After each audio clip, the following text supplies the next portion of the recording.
What if humanity was saved by beings beneath the earth?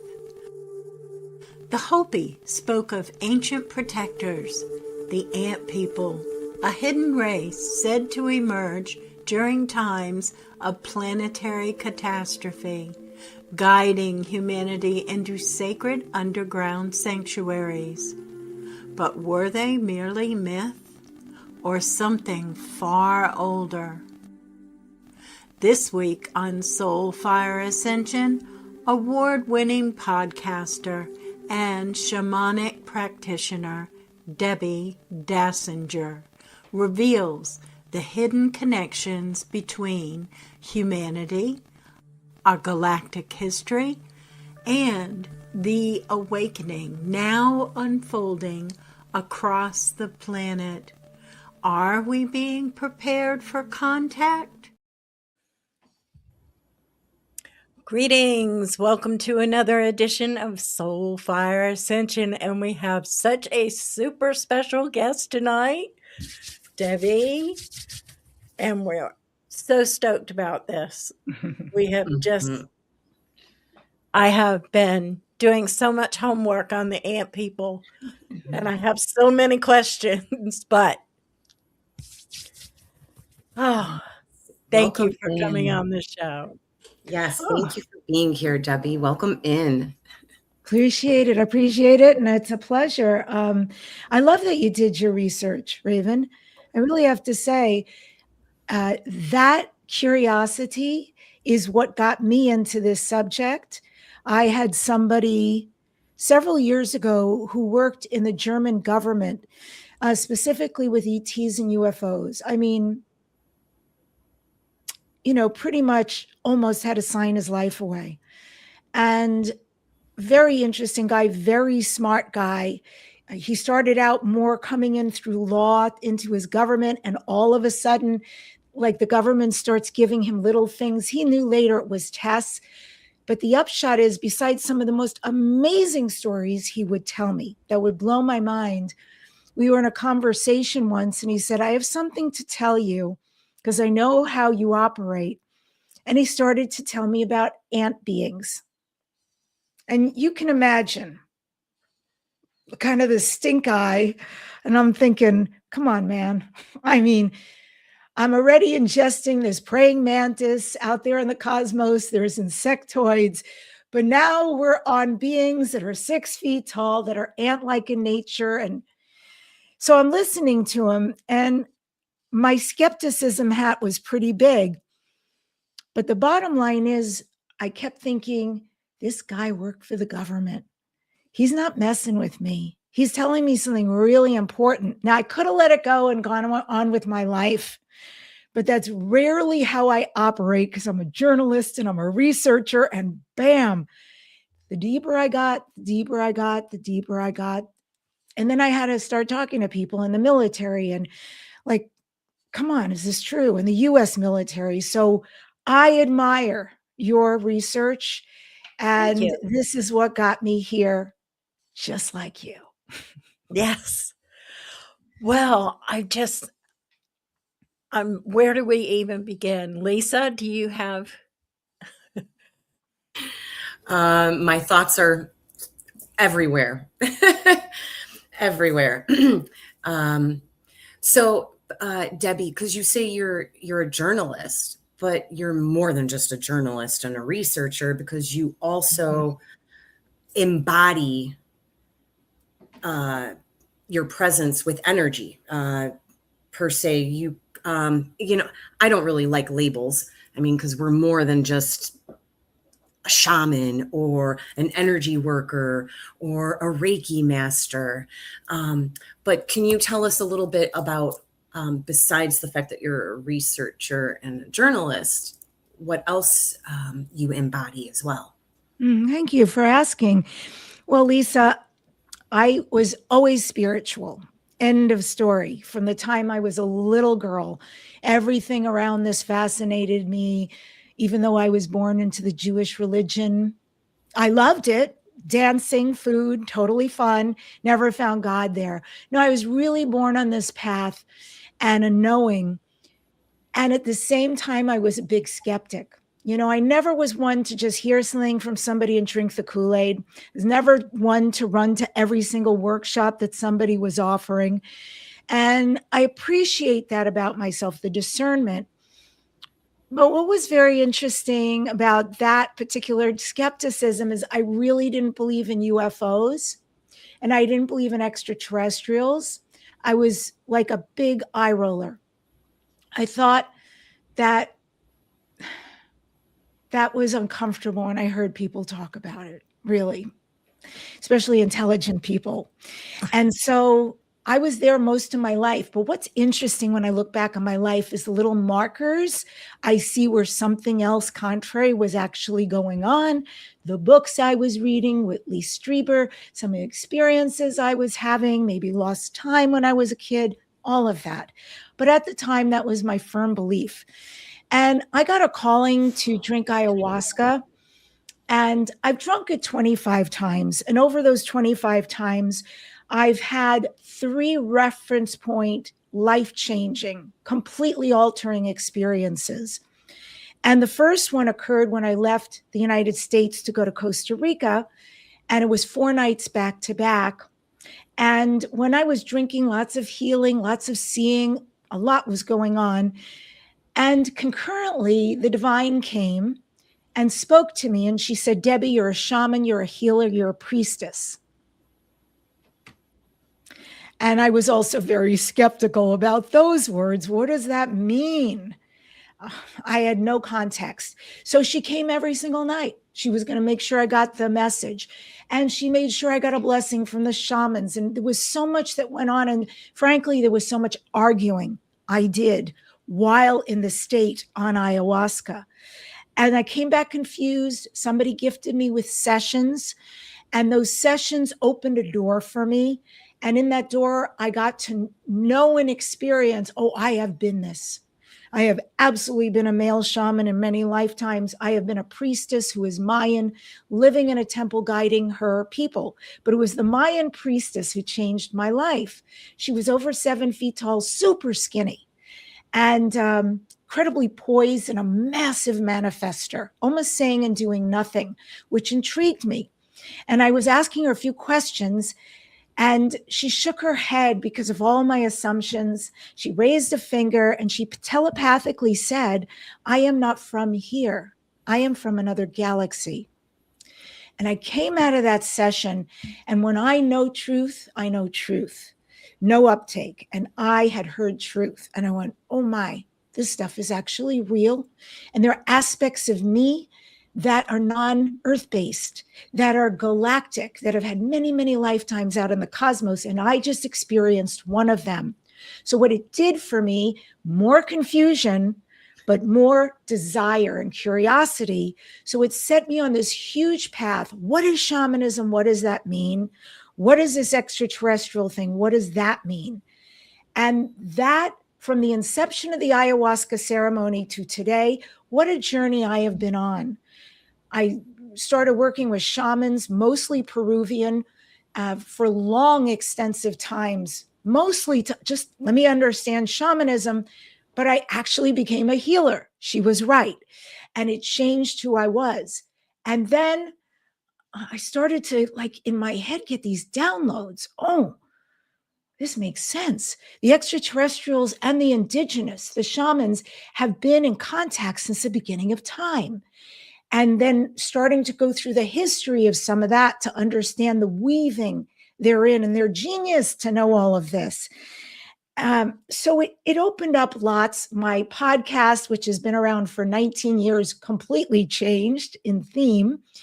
And I started getting these invitations, not pitching myself, but out of nowhere, divinely orchestrated to start speaking on stages and around the world and Gaia TV and all these beautiful outlets about what I was receiving. And so to explain who I am today, I'm still very much the curious researcher, and it fuels so much of what I learn in the world.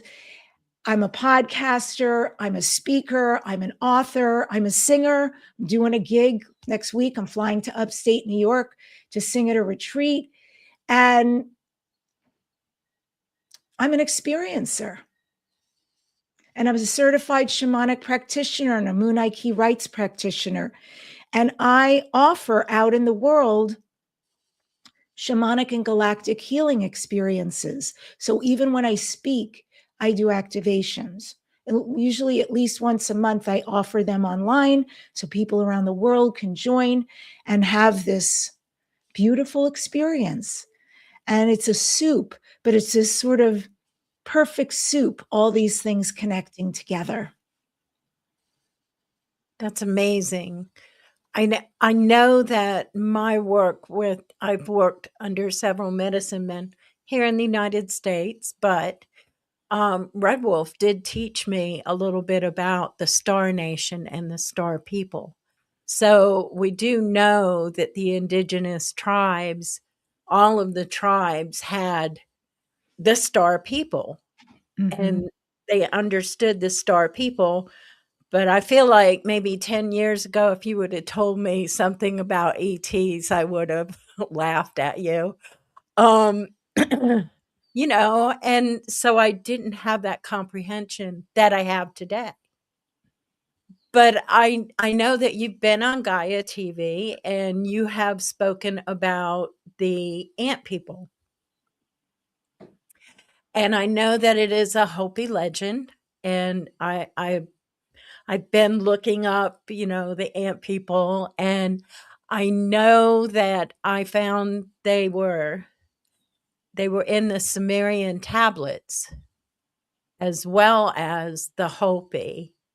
And the Hopi, and I could be wrong, but the Hopi and the Sumerians called them Anu, which they thought maybe they were part of the Anunnaki. What are your thoughts on that? Yeah, I've investigated that very deeply because there are certain words in the Hopi language which actually are Anu is one word, Naki is another word, like ant friend is what it means. But in fact, they are not the Anunnaki. So I have thoroughly Okay. investigated that. I have a lot of extraterrestrials that I get to talk to, and I have lots of questions, and they have made it very clear to me separate beings. But they've also made it clear to me that we have to look at it like we would look at humans. For instance, so many different kinds of humans, sizes, shapes, colors, styles, all of it. And when you get to this huge genus, if you will, of ant beings, many different kinds, the ones that I've mostly studied are very benevolent. But are there malevolent ones out there? There are. And so they're actually not connected to the Anunnaki, but I have lots of pictures of pictographs from this country, the United States, and from around the world that definitely show ant beings have been known throughout our history. Wow. I don't dug deep enough yet. I'm still going to dig even after this because it's fascinating. It's so interesting. I know that that the ant people helped the Sumerians during the floods, and the ant people helped the Hopi during fire. And what was the other one? Wait a minute. I know this. You could ask. Oh, It's the Ice Age. We all yes, know we've yes, had I knew that. several catastrophes on this earth. The Bible talks about Noah and his ark. Why? Because the entire planet was flooded. And this is all true. We have gone through the Ice Age. We have gone through the fires. We've gone through the floods. These are catastrophes that have completely decimated the planet and essentially hit a reset button. And if anybody out there is saying, oh, how could that be so? Well, look at where we are right now, people. I mean, we're really at a crossroads, depending on what each of us chooses individually, especially, and then collectively. I say individually because we are that powerful and we're creating our reality. So we can be a massive contribution to the demise of humanity and the earth by being in fear and worry and anxiety over all the things we think we're seeing. Or we can say, I came here to be a light worker, and remember that and really pull ourselves up and be that which we came here to be. So indeed, there were 3 different resets, if you will, in our lineage, in our history. And during that time, the Hopis received word, if you will. When I say word, I mean downloads, like I was talking about earlier, because they're so in touch, indigenous. They're in touch with the land, the rivers, the mountains. They know there's animism in animals and plants and everything. And so they were so in touch that they knew, in the sense, something's going to happen and we're going to send you a sign. And the sign was a special star that they saw in the sky that was different than any other star they had ever seen, or certainly was in the sky those nights. And it literally was a guiding star that they followed. And when it became daytime, there became a particular cloud, same. So they just kept following and following and following until they got to a cave opening. This cave opening is not like any of us have seen when we've been hiking and we thought, oh, what's in there? That's kind of cool. Maybe there's rocks or goes into Middle Earth. Completely different, because these beings who live in inner Earth, and there are many beings who live in inner Earth, it is etheric, it's energetic. And so while they are following the star, following the cloud, the ant beings, in their infinite wisdom, know that there are people coming. And in their hearts, they call these the righteous people. And if you look up the etymology of righteous, which I had to do because I thought, oh, that's such a religious word. But it actually means good, virtuous people, people who live in right accord.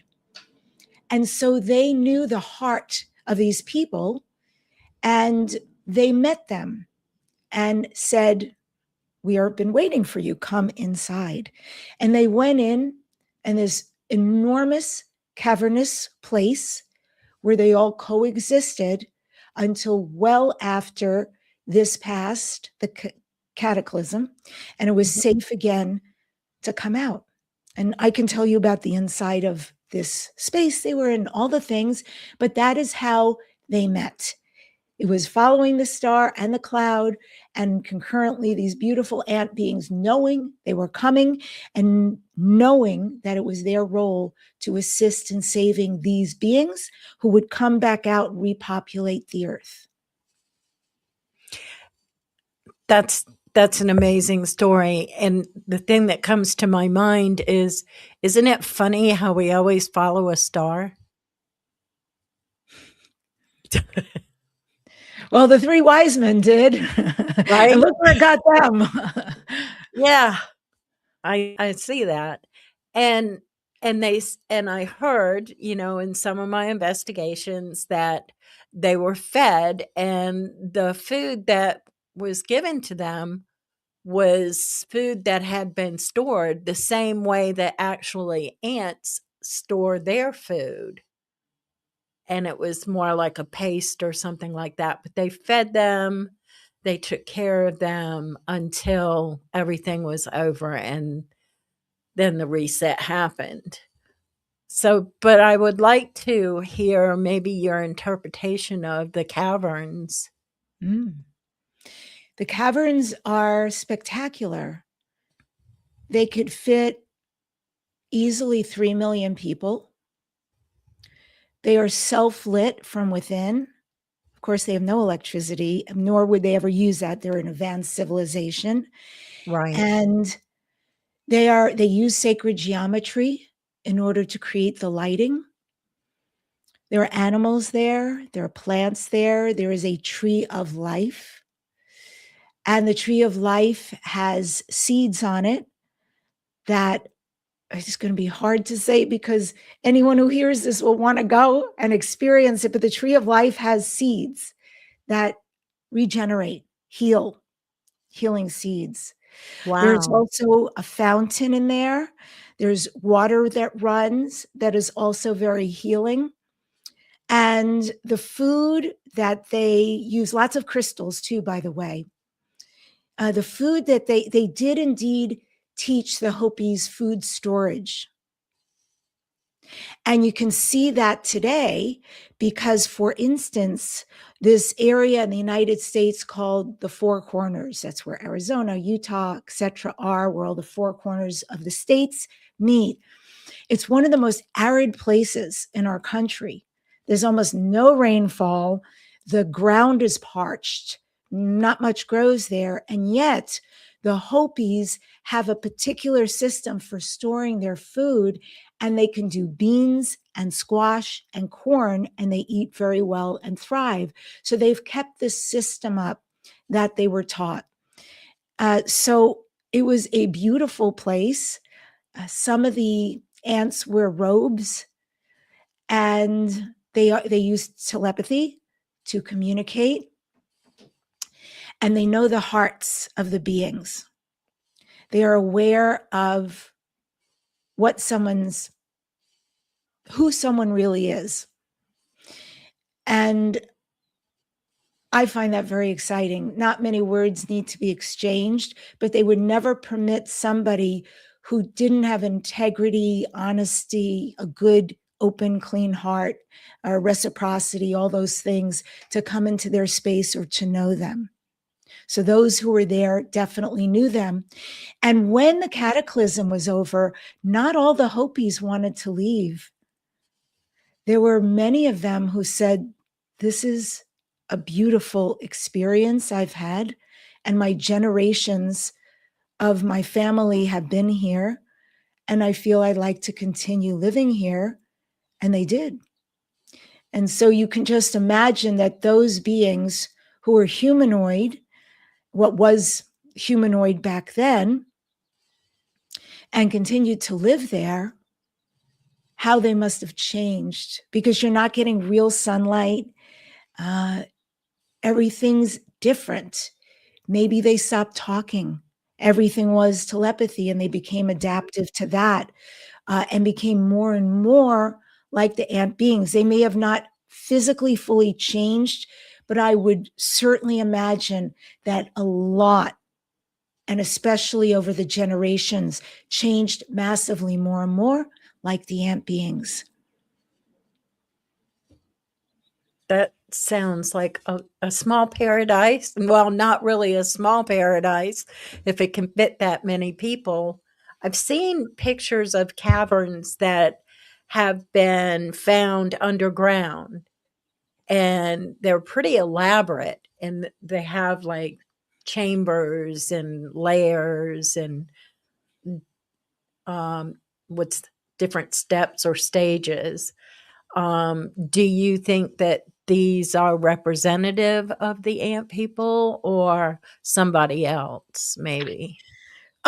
Probably somebody else. And to be clear, a lot of the LIDAR that they're using right now is discovering ancient tunnel systems inside of our Earth. It is so exciting. And especially in Romania, but also in many other countries, Iran, Egypt, the United States, etc. Many of these tunnels are actually connected to one another. And these chambers are so huge that the beings who existed on Earth at that time, clearly, now we all know the Anunnaki were tremendously tall, but they were not the only beings here. Throughout the course of the history of the Earth, there have been many, many, many galactic species who lived here way before we did. The reptilians, the Alpha Draconis, etc., the Pleiadians. And so who knows who these tunnels belong to, but it's also clear there's a big magnitude of technology in some of these rooms that exist that are scientists and psychics who have been in these tunnels cannot figure it out. But something that's very interesting as I say this to you is much like I was describing the ant beings knowing the heart of, the integrity of, these rooms also have technology that can discern somebody, because there were people who went down from government, let's figure out what's going on, in here, rolling up the sleeves, they died. They couldn't even get past a certain room. So they were not permitted, but there were a few psychics, very, very, very gifted beings who were permitted to go through and learned a lot. And so that's one type of tunnelage, which absolutely is discovered and more is being discovered by our amazing technology, and the kind of places where the ant beings and other beings have lived is more etheric. And I say that because when the ant beings, leave this planet, they just leave. They are in the moon, where they have other bases and other homes. They just have the technology and the way of being that they decide to go, and they can portal out of here. There's a lot of protection around their inner beings. And I'll just end by saying this, because I followed so much of the history of this, and it's really fascinating. You read these books like Journey to the Center of the Earth and Jules Verne and Edmund Halley in the 1700s, who was saying, thinking that there were concurrent circles, concentric circles. One we lived on, there was another one within us with a sun and its own ecosystem, another one within that with its own sun and ecosystem. These were actually not correct, but they knew something. They were on the path to knowing something was going on in inner earth. And so it's not physical like we think, and it is a place that one can come in and out of, that one might not see the entrance or the exit to. But when you exist in there, it is very much a space like we exist in. It is just as real. Wow. That's beautiful. And the technology to me is amazing. I understand that we don't even have any technology anywhere close to this. And well, let's say what's being shown to us is we don't have the technology. The technology that has been being shown to us is a very primitive technology. There's actually more that we're not aware of. Maybe I'm not saying that correctly, but I think their technology is amazing. It's somewhat similar to now my brain tends to go blank there. The Essenes. The Essenes used crystals and lights and technology like that. Not exactly like that, but Correct. We're actually very primitive right now. There's no yeah. doubt. We actually do have advanced technology. And sometimes when we think we see craft in the sky, drones and all that, sometimes it is owned by us or China or Russia or all the other places who actually have advanced ET technology. But also a lot of times we see things and they're real. And then, yes, exactly what you're talking about. The Essenes also, when you think of Atlantis, Lemuria, and they had very advanced technology. So we have many times in prehistory been way more advanced than we are now. And at the same time, our technology right now is so fast. It is really fast. So it's an interesting time where we're learning all this about the past, but also living in an interesting reality right now where it's really, everything's coming online very quickly.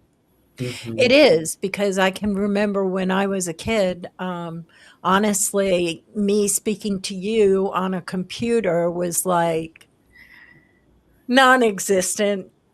I couldn't even have fathomed that, because it wouldn't, it just, we didn't have that. we had black and white TV. Mm-hmm. Now I'm telling my age, but that's okay. I don't care. But yeah, our technology is coming pretty far. And from what I understand, the Germans made a deal with the Dracos and got some of their technology. Um, and I think that there was some flying saucers that went over the White House, and that was actually the Germans at one time. But we do have that kind of technology. It's just that the general public isn't going to see that sort of stuff. Absolutely. Yes. Project Bluebeam. We don't consent. Right. So use that internal compass, use the discernment when witnessing a phenomena in the sky before you just assume it is what it looks like. True. Because you never know. Things aren't always as they seem. Indeed. Do we have any comments? Earlier, David, when in the beginning, when Debbi was speaking about the ant people, David said exactly where we are meant to be. And he's got beautiful display of all different beings, right? For what he can show with his emojis. So, I had a question for Debbi. Now, in regards to prophecies and moving forward, I know you mentioned that, like we're at a cusp of turning points, right? We got a lot of people are awake, they are aware, they are remembering that this is not their only lifetime and starting to tune into that.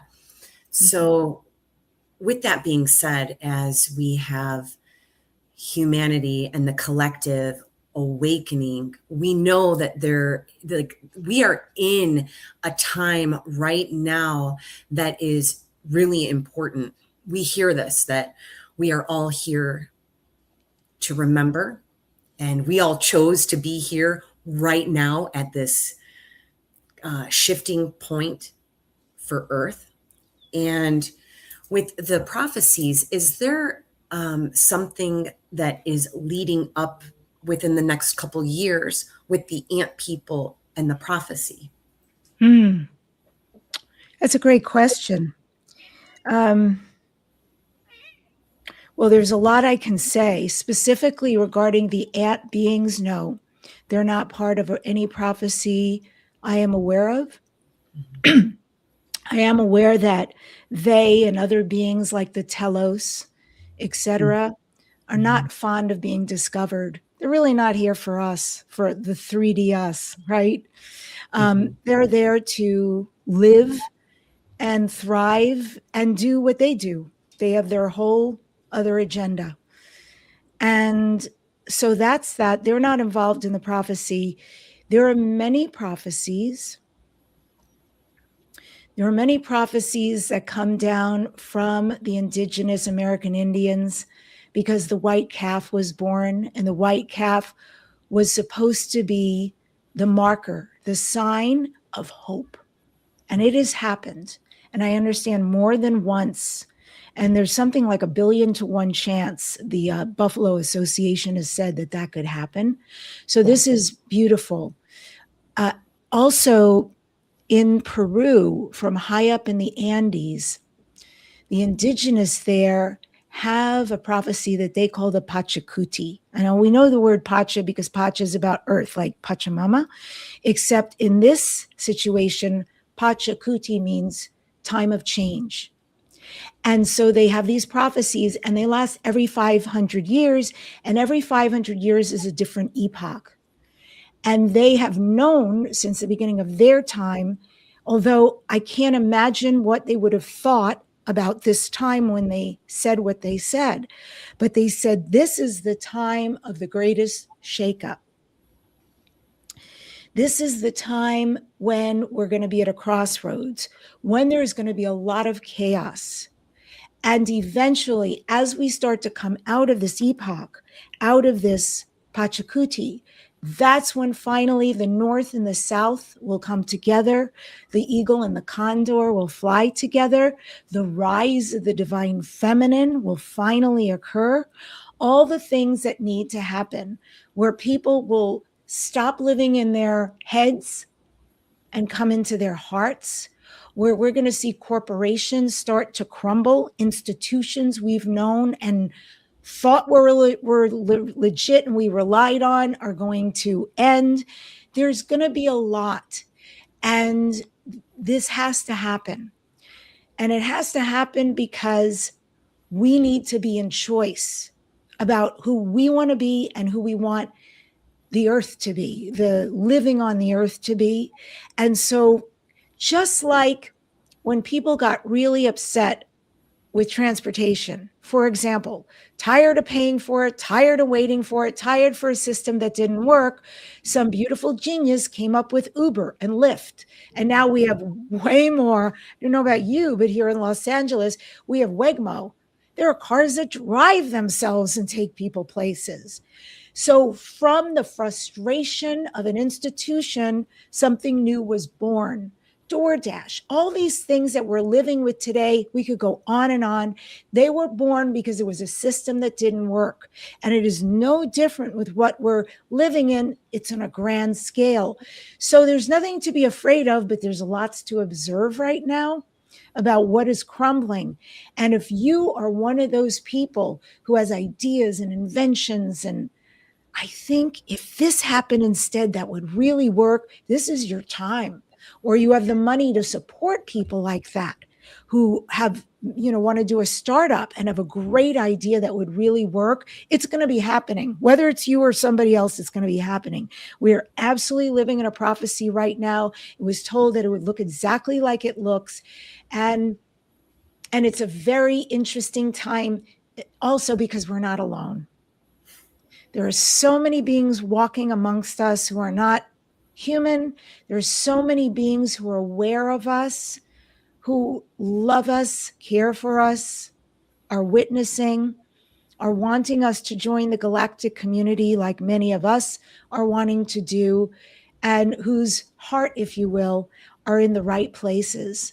So I think it's so important to remember how very much not alone we are, and how very empowered we are at this time to make all new choices.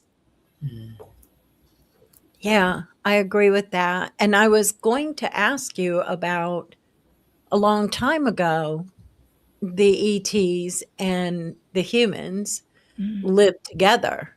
And of course, the humans thought the ETs were gods or whatever. Do you see that happening? I mean, I know that they are living amongst us now, but do you see it happening on a more conscious level with humanity? 1,000%. And I just want to say, in history, we didn't live amongst the extraterrestrials. They were here first. They were here first. Yes. They actually owned this planet, if you will. They owned it. But this was their planet way before us. And there was a lot that happened that was not supposed to happen when we were the globs we were genetically manipulated. So there's a whole story around that and what happened to us and how we ultimately became who we are. It was very messy back then, but the beautiful thing is we literally have the genetics of thousands and thousands of extraterrestrial species inside of us because of that time frame. So there is no separation. We have reptilian, we have Lyran, we have feline, we have bird people, we have the avians, and way more. Those are the dominant ones, but we have way more than that. And do I see that happening in these times? Yeah. I know it to be so. There are people who talk about being hybrids right now. I had a client who was a hybrid, Vivian Chevet, you might know, Yeah. Arcturian, right? I mean, there's no doubt, right? The moment I met her, even before I even understood this whole thing, I was like, oh, this person's not from here. Very interesting. And she was a client for a while. And I met many other people way beyond Vivian who also are the same. And you can sense like your human butt. So that's one level. There's also the level of they're literally are ET shape-shifting, living amongst us. And tons. It's so beautiful how many people are coming online and waking up. Oh, I'm a starseed. Oh, I'm having memories. Oh, I can channel. Oh, I can do light language. Oh, all these gifts. And it's right on time. They're not a minute late because it's exactly what this planet needs, what their soul agreed to. It is all this beautiful divine plan. There is no accident that that disclosure is happening, that more, even though redacted pages are being given out by the government, that there are more whistleblowers coming forward all at the same time, that beautiful Steven Spielberg, the channel, suddenly releases this movie, Disclosure Day. How is this all happening at the same time as people are waking up?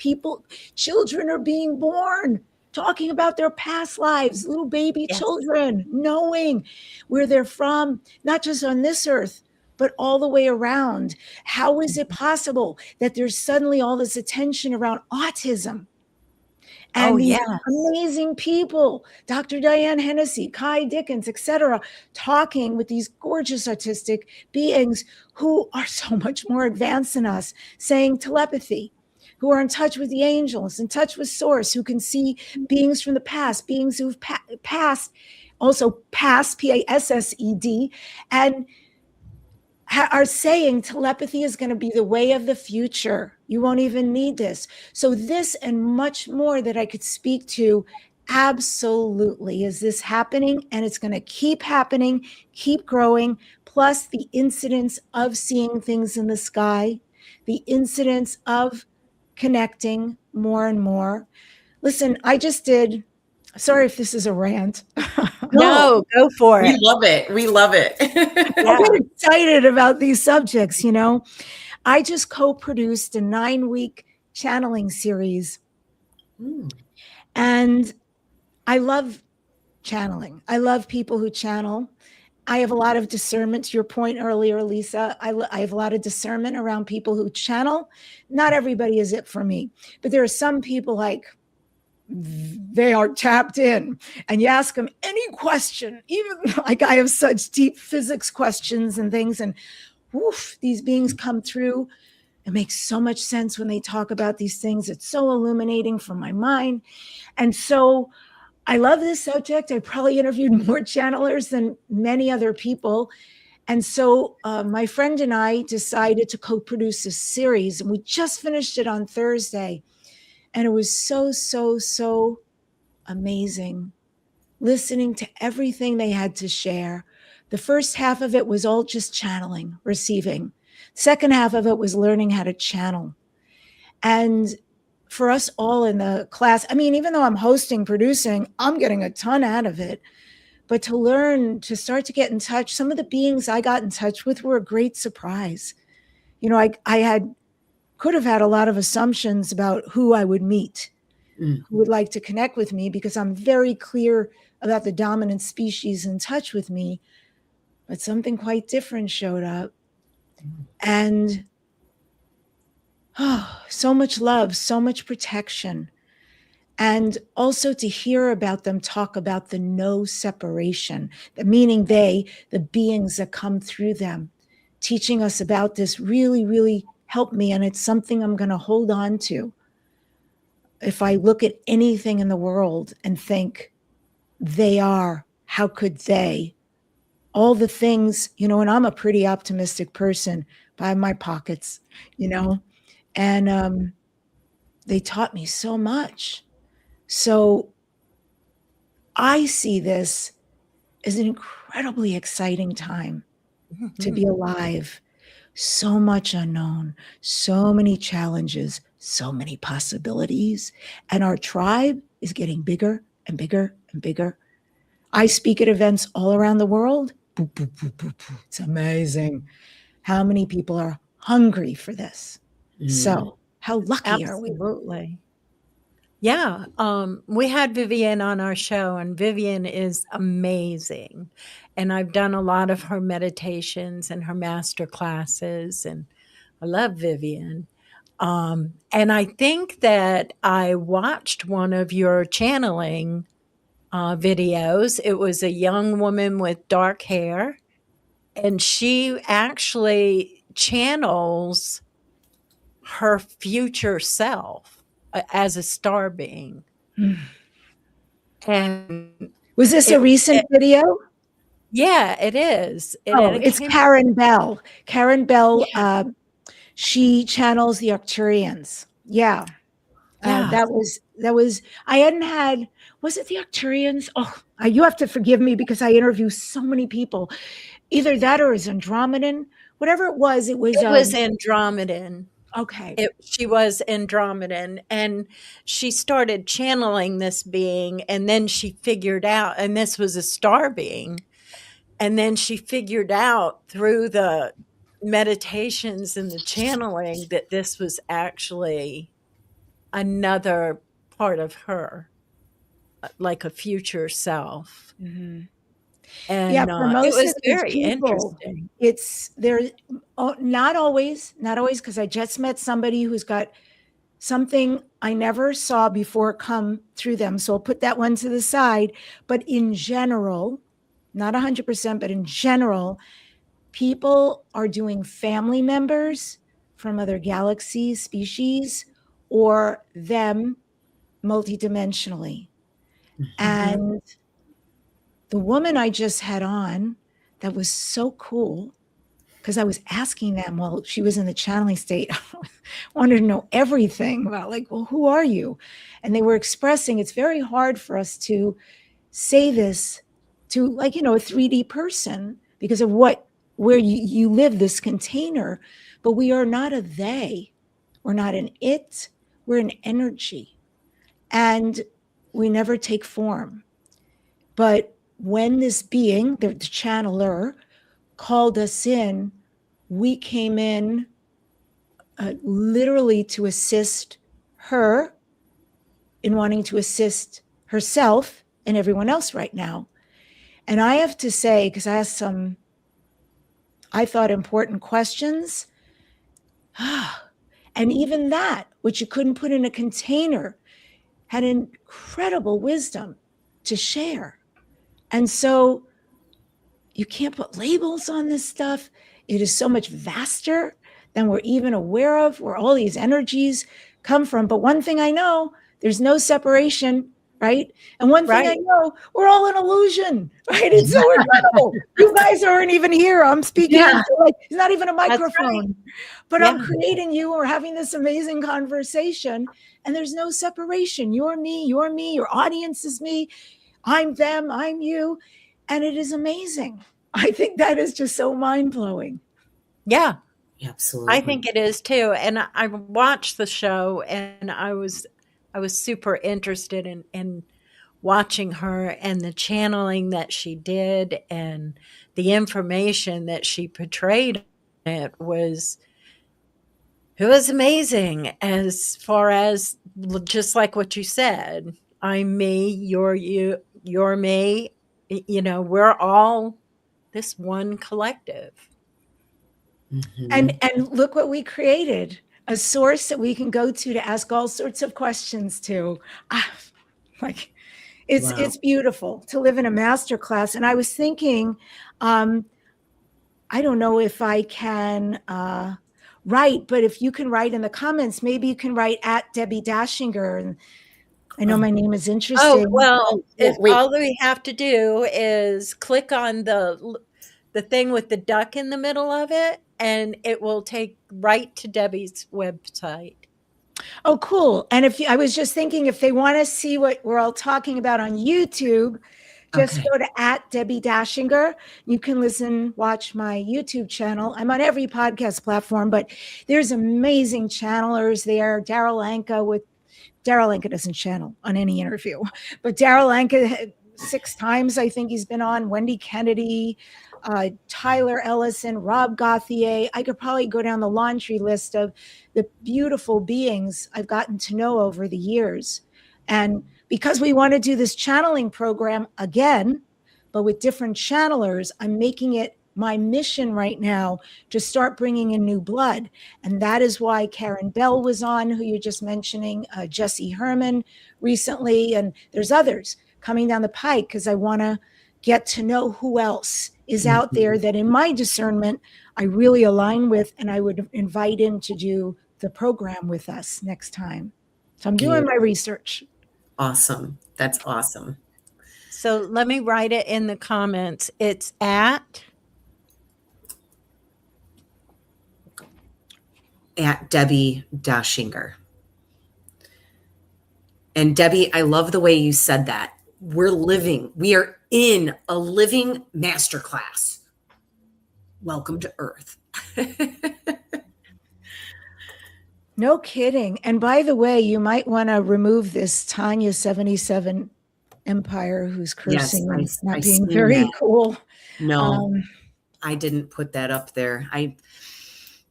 I'm newer to the comment wait a minute. management. Hey, I'll take her off. Wait a minute. Exactly. You can remove people. Yep. Thank you. Not cool. I'm sorry. Not I didn't tell you that, Lisa. Yes, you'll have to teach me later. Yeah, I'm sorry. That's one of the things I didn't tell you. I mean, listen, can I tell you, I was interviewed on, I forget the name right because I want to say an actress name and it's not right. Oh yeah, Elizabeth Carson. Elizabeth Carson has a huge show, huge reach. Love the lady. Great platform that she has, her podcast. And she's had me on twice, coming on again a third time. And she's got a big bang up professional team. You know, they cut all the shorts. They really pick out the spicy parts.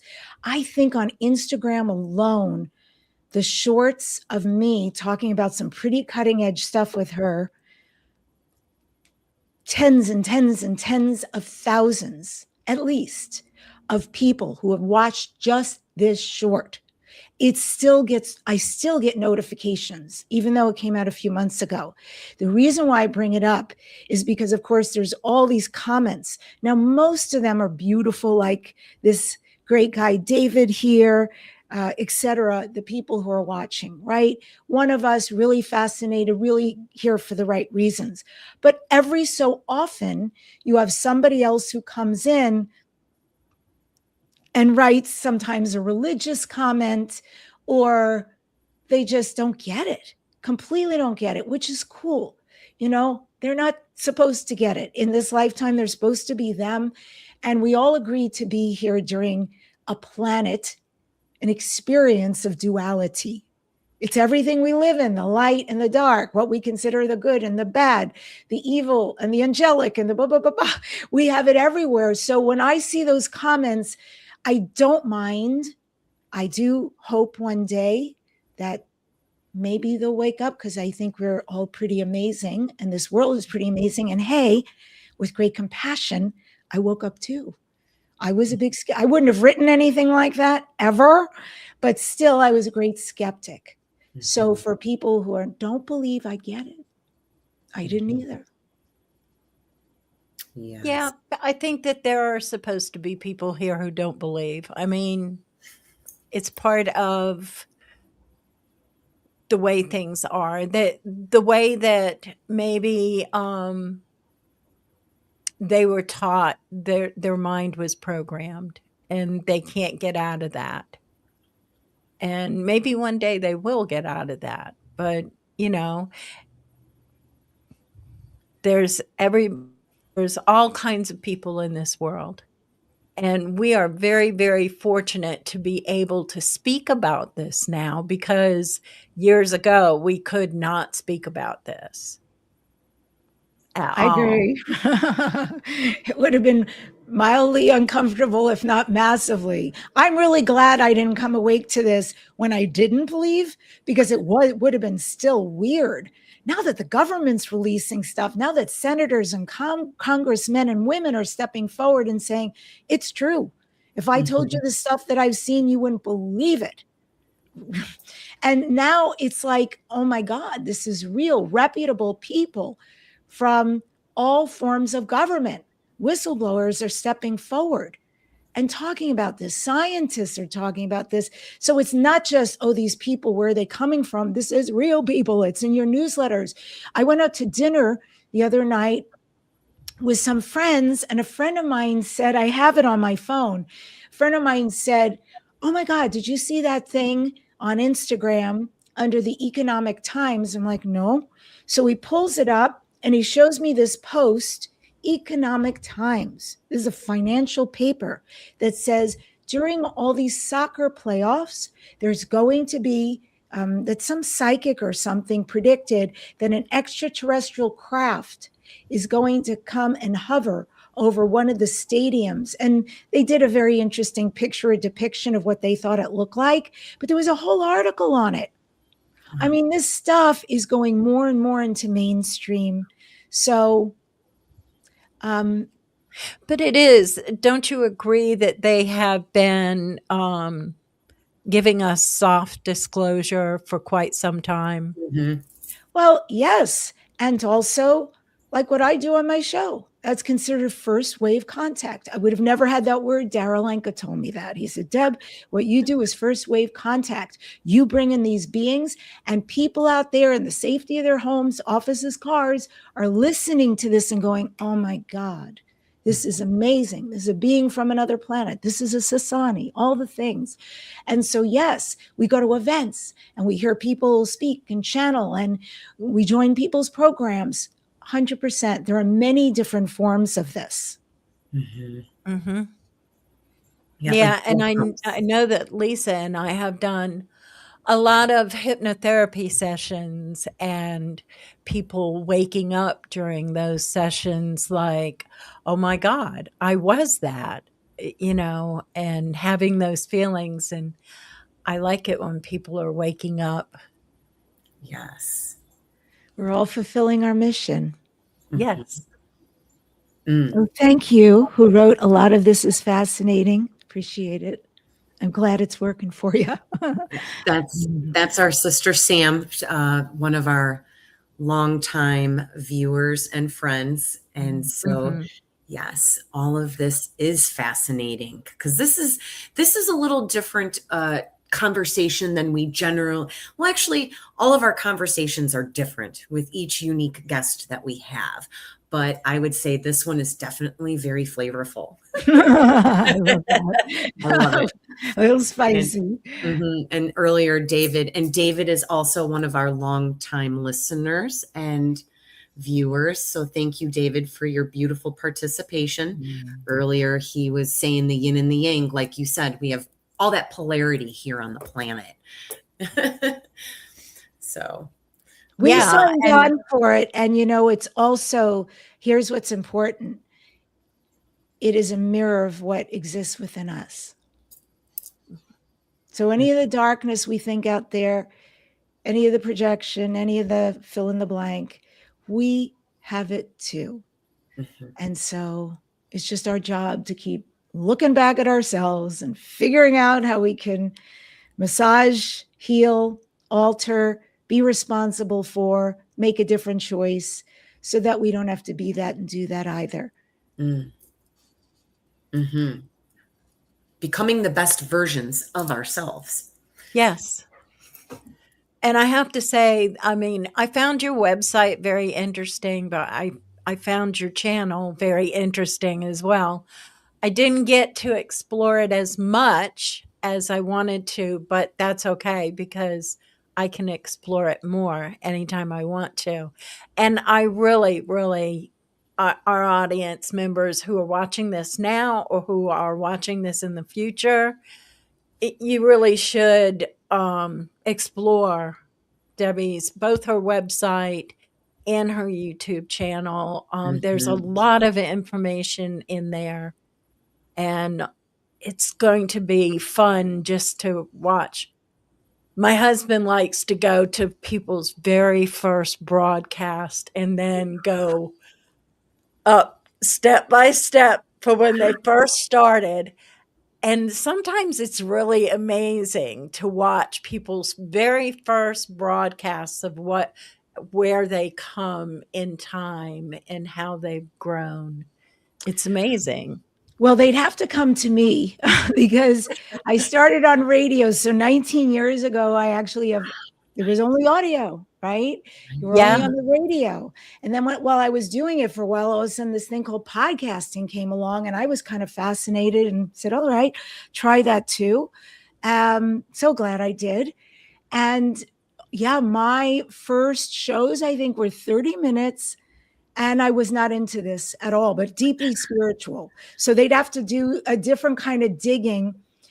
And then I didn't even start. I don't know what year it was. I started on YouTube, but that was a whole thing that grew.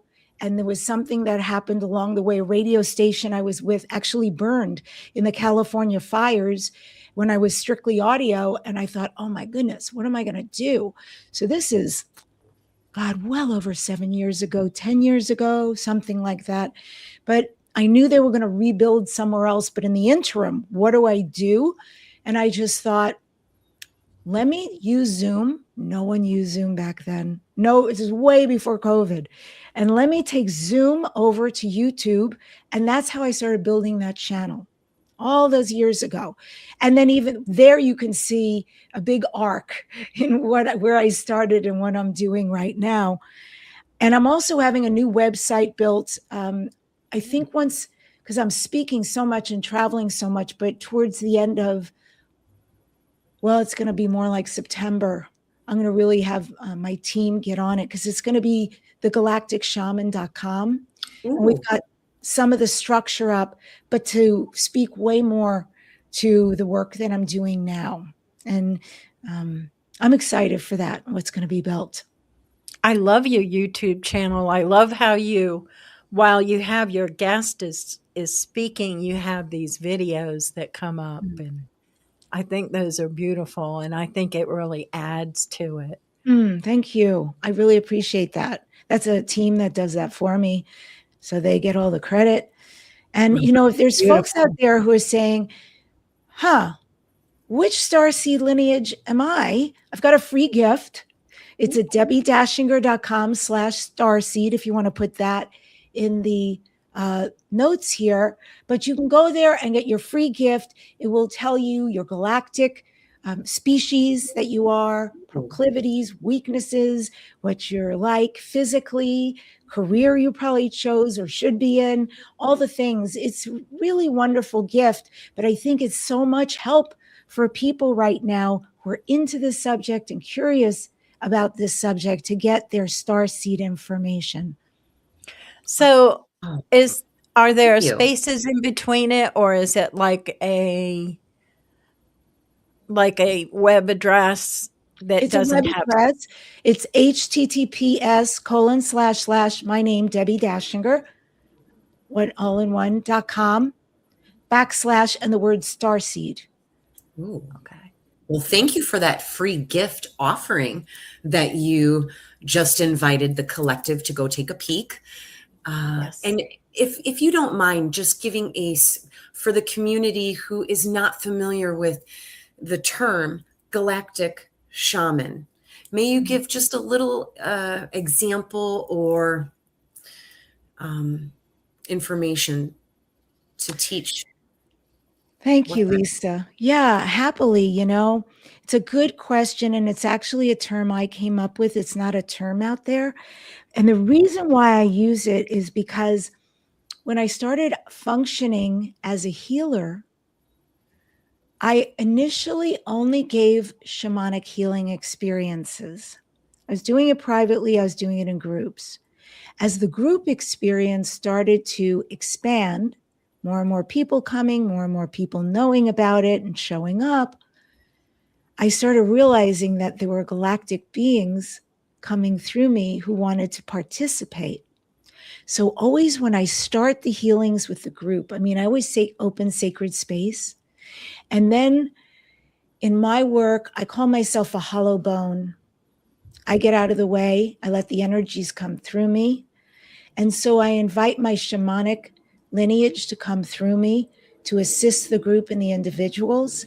And then I invite in the galactic beings who work with me to come through and also to assist them. And I also invite in the galactic beings who are with, speaking of starseeds, who are with these individuals out there. So even though we're the shamans, the galactics, and myself are working on all the people, that they have their own guides, angels, and galactic family at the same time assisting them. And the more I got into this, I started realizing, a galactic shaman, this is what the amalgam of what this feels like. And I use the word shaman cautiously. I really am using it only on the website because people understand what that means. In my life, I will never call myself that. And a real shaman will never call themselves a shaman. It's actually, they are taught never to use that word. And someone in the outside can say that. We don't say that. And still, I want to be clear, I'm a shamanic practitioner, right? In this lifetime anyway, I was not born of the lineage. In this lifetime, well, actually, that's not true. I was going to say in this lifetime, Spirit did not call me to do this, but we all know the story. And while I was on ayahuasca, Spirit indeed came and called me. What also didn't happen, nonetheless, is that I didn't have an initiatory experience. And people who become who are real shamans, besides their community, their lineage choosing them, they also have initiatory experience. Some of them are struck by lightning. Some of them have extreme mental issues. Some of them go into a trance and they meet with a ferocious, usually very giant animal, beast, reptile, serpent, something. And that energy, while they're in a psychic trance, will literally eat and dismember them. And it feels very real to them while it's happening. And then once they're done being eaten, they are blown back into being and they come back with all the gifts. And so there are many different things that they go through to become real shamans, and usually decades and decades of dedication. And even then, when they become a shaman, they continue this dedication. And did you know that the first shamans were women? Mm-hmm. That's so, yeah, it's interesting. Yeah, I was born in a medicine family, and I studied under, well, my grandmother taught me mostly the first part of my life. It goes grandmother to granddaughter in our family. But I also studied under several medicine men, and they all taught me we don't use the word shaman. Beautiful. That makes me happy to hear. Yeah. Yeah, we don't use. I've always used the word medicine. Mm. You know. Galactic medicine. That could be a new website. No, I like galactic shaman though. Come on. I like it too. Yeah, I do too. And I feel like you embody shaman. You may not claim it, but it embodies you. You embody it. Thank you so much. So, no, thank you so much. We are so honored that you joined us on Juneteenth. You 19 years. You said you've had a podcast for 19 years, and you're here on the 19th. So it's just pretty divine. That is true. That is very true. Thank you for pointing that out. That is super cool. I like it. I like coincidences like that. And we're right before the solstice. And I understand there's going to be some wonderful energy coming for us. And we're living in the year of the fire horse. And it is the year that you need to step into your destiny. There are so many opportunities waiting for you to start saying yes to who you really are, start being who you really are, start taking classes, programs, whatever it is. Or if you're already there doing your thing, do it much bigger, much louder, invite more people. This is a Gallup year. And it's amazing. And it also, the shadow of that is called, because I work with animal spirit medicine, forgive me for launching into the also horse medicine, but horse also says you must be in balance. If you're the kind of person who has emotional highs and lows, or you're doing great and then you suddenly react, no, you need to clean that up this year. You need to heal that, work with somebody, deal with it. It must be dealt with. If you go so much, you burn out, you don't have an internal stop. You don't know when to go to the bathroom when you have to go to the bathroom. You don't know when to go out in nature when you've been working too hard. If you take on too much, if you've never ending to-do lists, no, then you're out of balance. It's all the shadow side. We have to be very clean and ready for this amazing year, because this is setting us up, this 2 year, which by the way, the number 19 is also a 2. And 2 means we don't do things alone. We're on a path with someone, something else, always. And the reason why it's so important to clean and to shift in and to do things, really receive the opportunities, is because at the end of this year, we're going into a 1 year. 1 year is all about new beginnings. 1 year is all about being launched greater, being individuated. And so you must release, you must receive in order to be set up correctly for the number 1 year. And much like you said in the beginning, your soul chose this. Your soul said, I will be here at this time. So live like it. Yeah. That's such good advice. Do I have the website correct? DebbiDashinger.com/Starcy. That is absolutely correct. Yes. Yay! Beautiful. Wow. So we always, I mean, we could talk to you forever. You're so amazing and you're so interesting. So much a wealth of information. So thank you. Yeah. This hour went by so fast. It did. Oh, thank you. Thank you for having me. It's been a pleasure to spend Juneteenth with you. Absolutely. So, and the question that we always ask our guest, what message would you like to leave our audience with? Although you just gave us an amazing message, do you have another one for us? I have so many. And it, comes from a place of caring. We have a decision every morning when we wake up. Who are we going to choose to be? And how are we going to choose to live the day?